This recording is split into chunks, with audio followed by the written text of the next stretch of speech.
Hi, it's Joy, and today I'm going to be watching The Clone Wars Season 2, Episode 12 of the Mandalore plot. We are finally getting into Mandalorian stuff. I have no idea how much Mandalorian stuff happens in The Clone Wars, but I know when I was watching The Mandalorian, especially Season 2, people kept saying, oh, that's from The Clone Wars, oh, that was referenced in The Clone Wars, and I think hopefully this is going to really help me build up my knowledge of Mandalore and the background of the Mandalorian, where Din Djarin, is only a small part of, and I think he's the sort of he's unaware, but he's not part, the main part of it. I don't know. I'm just excited to get to know more about the sort of rich history of Mandalore and the Mandalorians that hopefully this will touch on, at least in passing, while there's a plot going on with some Mandalores.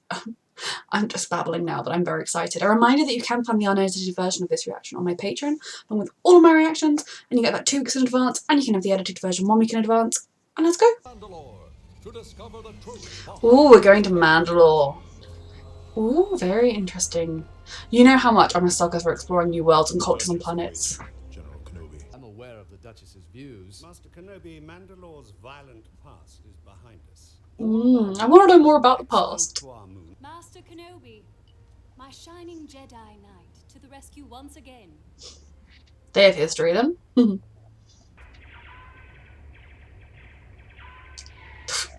Looks familiar. I know we sound defensive, but Clearly, your investigation was ordered because the Senate is eager to intervene in our affairs. Ooh. I mean, I feel like they do have I stand corrected. some evidence that there is was at least one Mandalorian. She seems a little unstable. To be honest, in this time of war, I would not be surprised if there was just either she was organising it or someone else was organising it. A group of people just wanting to get back their own standing army so they can defend themselves should the need come, and then have to rely on the Republic. Promise to support the Death Watch forces so we can overthrow the Duchess. Interesting. I need to know what our Mandalorian's timeline is with all this. To political convenience. Oh dear, that was close. Are you alright? I'm fine. Definitely targeted to almost get them. Sign of the Death Watch. Mando. I think, it's true that as a peaceful peacekeeper, you should never initiate war. But if somebody starts a war and you just go, oh, well, I'm peacekeeping, you're as bad as that stupid village. Or we know they like to kill themselves rather than be arrested because they're that kind of hardcore extremist. Which doesn't fully track with everything from the Mandalorian and, his upbringing. But obviously this is the history of it. I didn't kill him. I know. That's why I'm still talking to you. So this is a very, very involved political situation here, everyone. That the Separatists are using to their advantage.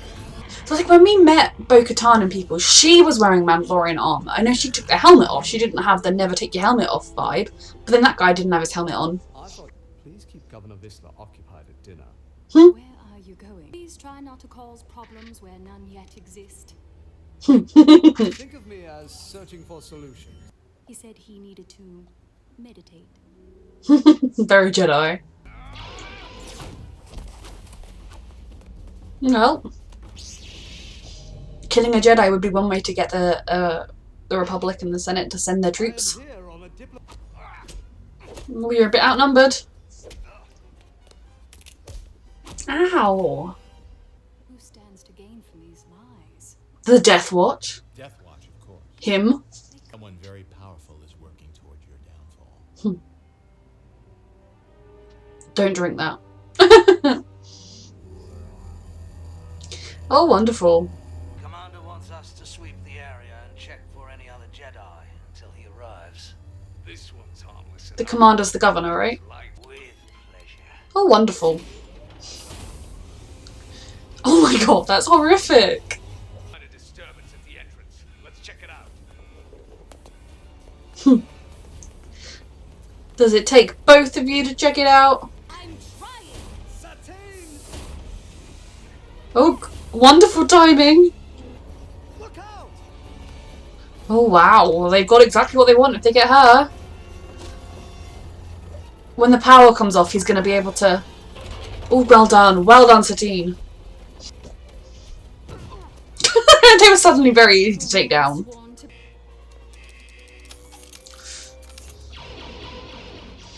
Or in your case, just stand. See, if you're just peace in a time of, you don't have a lightsaber. In a time of war, you need to have soldiers of some kind and bodyguards, even if they are just a defensive force. You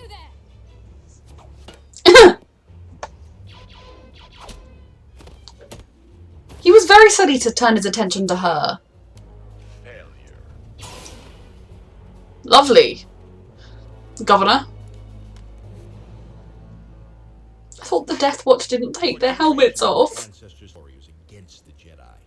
Now, Mm-hmm. that tarnishes the very name Mandalorian. That's why they're quite anti-Jedi with the baby. Temple by my ancestors during The fall of dark Old saber. World. Since then, many Jedi have. That's cheating having your buddies catch you. Satine? Oh god. Should we go after him, sir? Just call up. We're dead. There's no time. For now, It's quite sad knowing that this is yet another planet that's going to fall. your lives. The Separatists are supporting the Death Watch. I disagree.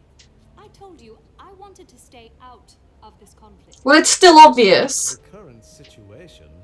Bringing your own downfall on may no you. longer be. I'll never be a part of this war. You will fall nonetheless. You sound tired. The peaceful ways of the locals wore me out a bit. It is definitely hard to change a whole culture.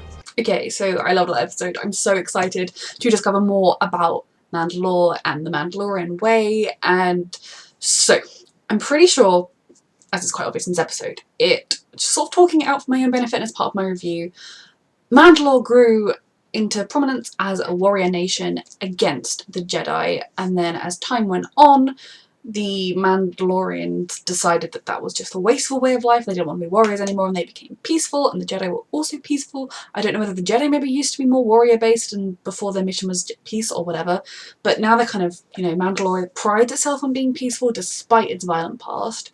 And it's definitely not as easy to shake off kind of a history and a heritage like that, because even if it's a wrong heritage, there'll always be people that are raised to believe it was the right thing.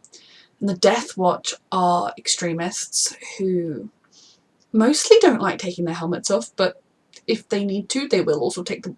I don't quite understand that bit, but I suppose maybe our Mandalorians part of an extremist group of the extremists. Although, so they are kind of this extremist and violent group. They want to take back Mandalore, become warriors again. They'll join the Separatists because they still hate the Jedi, because their ancestors hated the Jedi, because that's the right reason to hate someone, of course. Now, what I'm finding really interesting and exciting is getting from here to the situation in The Mandalorian. So because of the situation in The Mandalorian, I know that Mandalore falls and is no more, but that there are survivors who obviously want to put it back. Our Mandalorian doesn't have any idea that he's part of an extremist group until later on, and definitely the people we came across that were like his companions, his peers, didn't seem evil, extremist, moustache-twirling, bloodthirsty people. You know, they seemed very honourable. He has his code of honour, yeah, he's a bounty hunter, but he's honourable with it, which makes me feel like they're a breakaway group of this crazy extremist, or just these crazy extremists over time became less crazy extremist. And definitely by the time we see like Bo-Katan, who is, she refers to herself as being like the rightful ruler of Mandalore, which makes me think that she's like a relative descendant of Satine. She has the armour, she fights, she has a helmet that she takes on and off, so somehow they're going to change. I'm very intrigued about all of that. And we've seen the dark saber, we know now who has it, and yeah, the Death Watch currently have the dark saber, so that's going to be exciting. I am just intrigued to learn more about this culture and this world, and to kind of piece together how, like, because I think things that I learned in this episode don't necessarily 100% gel with The Mandalorian and what I learned in The Mandalorian, but that's what's so exciting, because obviously so much happens between now and then. One thing I would like clarification on, if anybody has watched this far in my reaction, in my review part, is the timeline of when Mandalore falls compared with our Mando, Din Djarin, like, compared with the timeline of when he was rescued by Mandalorians and raised. Obviously, he never lived on Mandalore, but for him, being a Mandalorian is a creed, not a race. But it's like what is the timeline of the two things, basically, is what I would like to know, if anyone can help me out with that. If it's a huge spoiler for something that happened in the Clone Wars, then kind of just don't, but yeah. I think, once again, we have the issue of wanting peace, to be a peaceful people in a time of war, and I wholeheartedly support being peaceful, but at the same time, if someone comes into your home and starts saying, I'm going to conquer this now, if you say being peaceful, then you're just giving up, you're surrendering, you're letting the war continue. I think there's a balance between the two. Satine is kind of obstinately like, nope, no fighting, whereas clearly the Separatists are coming to it.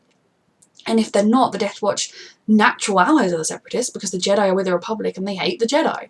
I think it's interesting, there's obviously a backstory with Obi-Wan and Satine. They've come across each other a fair few times. They butt heads but secretly like each other.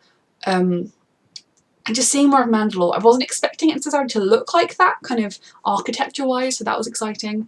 It was just a really promising episode. The next one, I don't know, it could yet again, like, given that they were, like, escorting her, maybe we're going to be having a bit more of a story with the Mandalorians and Satine or whatever, or we could go into some totally new adventure, but I am excited to find out. Reminder that you can find the unedited version of this reaction on Patreon 2 weeks in advance, the edited version 1 week in advance, and thank you so much for watching.